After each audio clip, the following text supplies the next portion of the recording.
Good morning student, कैसे हैं आप लोग। आज हम लोग पढ़ते हैं मिरर से रिलेटेड कुछ इम्पॉर्टेंट फैक्ट्स जो एग्ज़ाम में बार बार पूछा जाता है, एग्ज़ाम की दृष्टि से बहुत भी आई।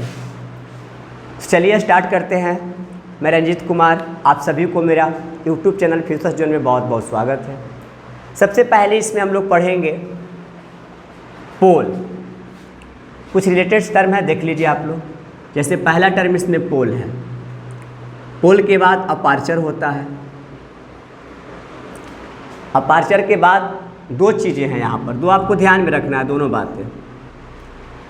एक है सेंटर ऑफ कर्वेचर और एक है रेडियस ऑफ कर्वेचर। दोनों अलग अलग चीज़ें हैं, ध्यान में रखना है। सेंटर ऑफ कर्वेचर पॉइंट्स है और रेडियस ऑफ कर्वेचर जो है वो डिस्टेंस है। तो दोनों बात आपको ध्यान में रखना है। और इसके पहले एक बहुत सुंदर बात है, principal axis. Principal axis. Fourth बात है फोकस। ये चार टर्म बहुत सुंदर टर्म है। इनके बिटवीन डिस्टेंस जो है उन्हें अलग से स्टडी करिएगा। ये पॉइंट्स हैं, पॉइंट्स और डिस्टेंस दोनों अलग अलग टर्म हैं। ना ही कि फोकल और फोकस और फोकल लेंथ एक हो जाएगा, ऐसा कुछ नहीं है, सब अलग अलग टर्म्स है। इसमें लास्ट में हम लोग ऐड कर देंगे centre of curvature, C of C बोलिएगा इसको। एक लास्ट का सबसे सुंदर पॉइंट है, उसको अलग करके पढ़िएगा, वो है रेडियस ऑफ कर्वेचर। तो रेडियस, जब रेडियस की बात की जाएगी तो वो डिस्टेंस हो जाएगा, सेंटर की बात की जाएगी तो वो पॉइंट हो जाएगा। दोनों अलग अलग टर्म्स हैं, ठीक है। तो आइए हम लोग सबसे पहले पोल की स्टडी करते हैं। कोई एक स्फेरिकल मिरर लीजिए आप। ये जो टर्म्स है आपको प्लेन मिरर में नहीं पढ़ने हैं, ये सारे के सारे टर्म्स का स्टडी हम लोग ओनली स्फेरिकल मिरर में करते हैं, ठीक है। क्योंकि प्लेन मिरर में किसी प्रकार का पोल नहीं होगा, पार्चर्स तो होंगे, प्रिंसिपल एक्सिस नहीं होगा, फोकस होंगे, ठीक है। क्योंकि उसमें हम लोग इमेज अलग क्राइटेरिया से बनाते हैं, सिंपल क्राइटेरिया से बनाते हैं। तो आइए हम लोग सबसे पहले पोल को देखते हैं। मान लीजिए हमारे पास एक स्फेरिकल मिरर है। अगर ये वाला पार्ट हम रंगते हैं सपोज करिए, तो हमारा मिरर कॉनकेव मिरर बन जाता है, ठीक है। अब कॉनकेव मिरर में हमें कैसे लाइन मत खींचिए अभी। तो कोई भी मिरर लीजिए, स्फेरिकल का कोई भी पार्ट लीजिए, कॉन्वेक्स लीजिए या कॉनकेव लीजिए। तो स्फेरिकल के दोनों पार्ट्स में से जो मिरर का मिड पॉइंट होगा उसको हम लोग पोल बोलेंगे। सीधा सीधा डिफिनेशन में याद रखना है, the mid point of mirror is called pole. यानी किसी भी मिरर के मिड पॉइंट को हम लोग पोल बोलते हैं। और पोल का जो डिनोटेड चिन्ह है, ठीक है ना, उसको हम लोग पी से डिनोट करते हैं। और ख़ास बात यह है कि पोल कहीं पे भी मिड पॉइंट पे लिखा हुआ रहेगा। जैसे मान लीजिए हमारा एक मिरर है और मिरर का मिड पॉइंट हमने यहाँ पर रिप्रेजेंट किया है और इसको पी से डिनोट कर दिया। सबसे इम्पॉर्टेंट फैक्ट ये है कि मिरर में हम लोग जितने भी डिस्टेंस मापते हैं, ठीक है ना, वो सारा का सारा डिस्टेंस हम लोग पोल से मापते हैं। अब इसके पहले हम लोग फोकस से मापते थे, जब न्यूटन साहब का थ्योरी पढ़ते थे। अब उनको मर्ज करके फोकस से डिस्टेंस हटा के हम लोग पोल तक ला दिए हैं। तो याद रखना है आपको खास बात, मिड पॉइंट जो है वो मिरर का पोल कहलाता है। पोल का जो डिनोटेड चिन्ह है वो P है। और जितना भी इसमें डिस्टेंस रहेगा, ऑब्जेक्ट का डिस्टेंस, फोकस का डिस्टेंस, इमेज का डिस्टेंस, वो सब के सब हम लोग पोल से मापेंगे, ठीक है। तो इस तरह से हम लोग पोल को समझ गए। अब देखिए, पोल के बाद एक और चीज़ याद रखना है आपको। पोल के बाद हम लोग अपार्चर का स्टडी करते हैं, अपार्चर को पढ़ते हैं। अपार्चर कुछ नहीं है, अपार्चर को अगर जनरल भाषा में लिखेंगे हम लोग तो एक तरह का लेंथ है।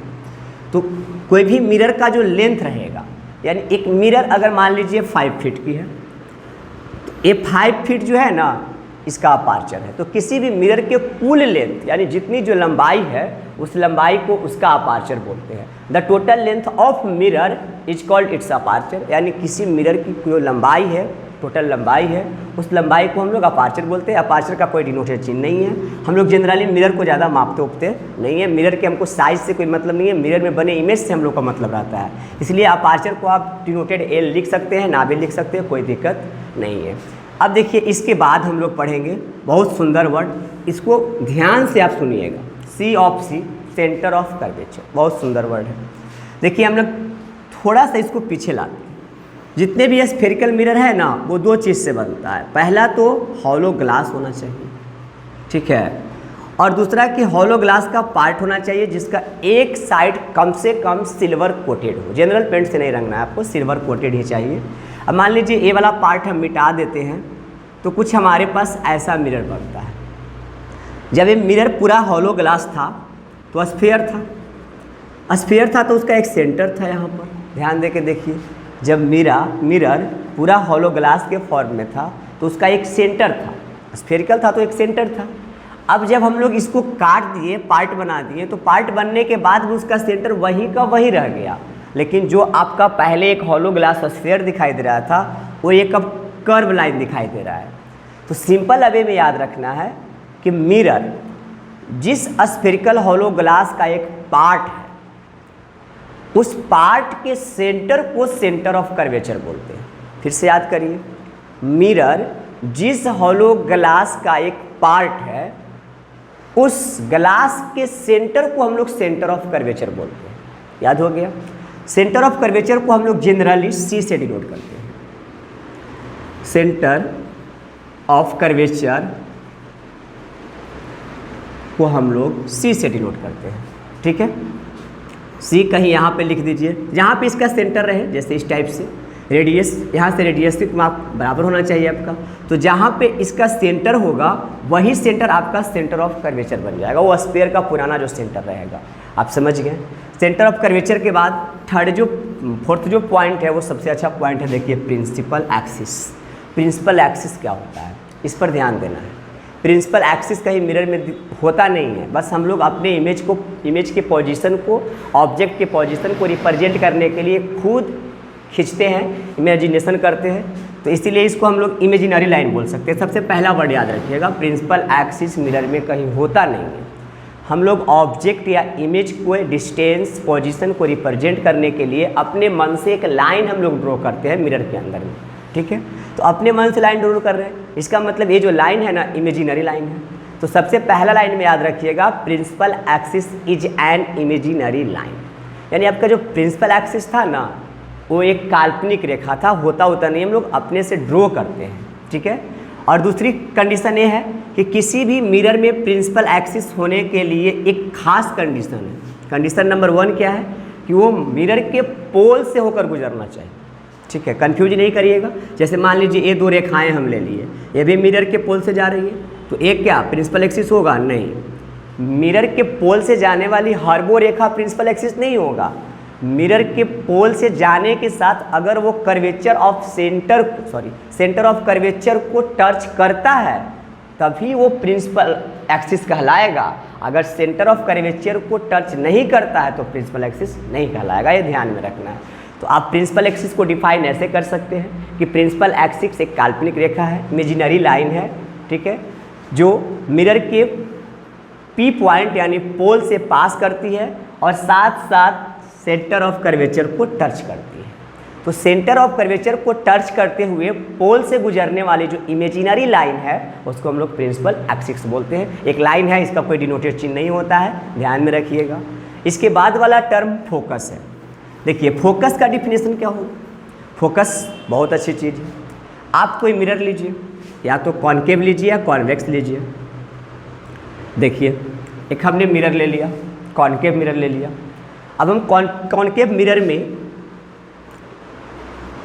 मिरर में हम लोग प्रिंसिपल एक्सिस के पैरेलल कोई रे देते हैं। कोई भी प्रिंसिपल एक्सिस लीजिए और उसके पैरेलल आप एक रे डाल दीजिए। जैसे ही रे मिरर पे जाएगी, रिफ्लेक्ट हो जाएगी, टकरा जाएगी और टकराने के बाद नीचे की ओर मुड़ेगी। नीचे की ओर मुड़ेगी तो प्रिंसिपल एक्सिस के किसी पॉइंट को टच करके वो पास करेगी। तो अगर कोई पैरेलल रे, प्रिंसिपल एक्सिस के पैरेलल कोई रे है और मिरर से रिफ्लेक्शन के बाद नीचे मुड़ रही है और प्रिंसिपल एक्सिस को टच कर रही है, तो ध्यान में रखना है कि जिस पॉइंट को टच कर रही है ना, वो पॉइंट मिरर का फोकस कहलाता है। फिर से एक बार समझिए, अगर कोई पैरेलल रे प्रिंसिपल एक्सिस के पैरेलल है, अगर कोई रे प्रिंसिपल एक्सिस के पैरेलल है और वो मिरर से जाके टकराती है, रिफ्लेक्ट करती है, तो रिफ्लेक्ट करने के बाद सीधा आकर प्रिंसिपल एक्सिस के किसी बिंदु को टच करती है और वो जिस बिंदु को टच करेगी और जो पॉइंट है सीधा सीधा फोकस कहलाता है उस मिरर का। तो हम लोग फोकस को समझ गए।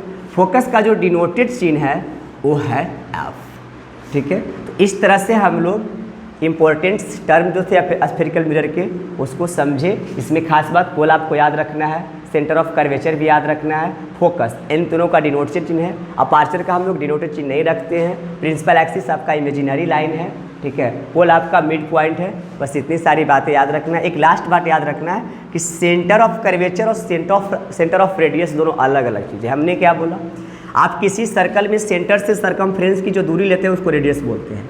देखिए ये वाला सेंटर पार्ट है और ये जो बाहरी का पार्ट है वो मिरर का स्फीयर का पार्ट है जो सरकमफ्रेंस था। तो हम लोग सी अभी बोले कि जितने भी डिस्टेंस है कहाँ से मापेंगे, पी से मापेंगे। तो सी बिटवीन पी का जो डिस्टेंस होगा उसको हम लोग रेडियस ऑफ कर्वेचर बोलेंगे, ध्यान में रखना है। तो रेडियस ऑफ कर्वेचर एक डिस्टेंस है और सेंटर ऑफ कर्वेचर एक पॉइंट है, दोनों अलग अलग चीज़ें। बहुत सारे बच्चे गलती कर देते हैं। आपने कहीं r बराबर 2f भी पढ़ा होगा। तो ये जो है ये जो डिस्टेंस होती है ना वो पोल से f और f से c के बराबर में बीच एकदम मिड पॉइंट कराती है, बराबर कराती है। तो इसलिए ये जो टोटल डिस्टेंस है ये भी फोकस और ये भी फोकस, यानी टोटल डिस्टेंस 2 फोकस हो जाता है, यानी फोकस का दुगना हो जाता है। तो रेडियस ऑफ कर्वेचर अलग है, सेंटर ऑफ कर्वेचर अलग है, दोनों अलग अलग पॉइंट है। चलिए इतना ही आज के लिए, थैंक यू।